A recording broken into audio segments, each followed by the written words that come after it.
Good morning everyone, সবাই কেমন আছো? সকাল সকাল আজকে নিয়ে আসলাম এই ফলটা। আমি সেদিন হাঁটার সময় পেয়েছিলাম, ওয়াকিং করার সময়। কেউ চেনো কিনা, আমরা ছোটবেলায় খেতাম, একটু টক টক লাগে ফলটা। টমেটো ফল বানিয়ে রান্না করে খেতাম। তো সবকার দিনের মতো একটু মর্নিং ওয়াকের পর বাড়িতে এসে, সেদিন সানডে ছিল, তো স্কুল ছিল না, চাপ নেই, সব আসতে দেরি হলো। বেলা প্রায় 11টা, সাড়ে 11টার উপরে বেজে গেছে রান্না করতে করতে। আর সবাই লেট উঠেছে সেদিন। এই আমার রান্নাঘরের অবস্থা ছিল। তো স্নান টান সেরে পুজো টুজো দিয়ে রেডি হয়ে গিয়েছিলাম বাপের বাড়িতে। তো বাপের বাড়িতে গিয়ে দেখি পুজো হয়নি, ওখানে গিয়ে পুজো দিয়ে দিয়েছি। যেহেতু স্নান হয়ে গেছিলো, তো আমি পুজো দিয়ে দিয়েছি।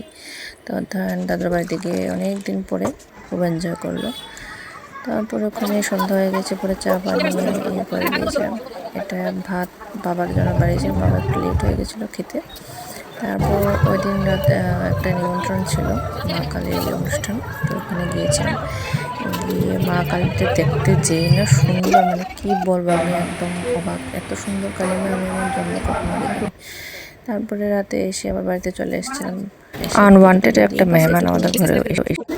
তো আনওয়ান্টেড পার্সনের সাথে একটু খেলাধুলা করে ওদেরকে পড়তে বসেছি। তো এখানে অধ্যয়ন আমাকে ম্যাথ শেখাচ্ছে, ও আমাকে বোঝাচ্ছে। মাঝে মধ্যে বাচ্চাদের কাছ থেকে এরকমভাবে বুঝতে ভালোই লাগে। তো ভিডিওটা কিরকম লাগলো অবশ্যই আমাকে জানাবেন। পড়াটা শেষ হয়ে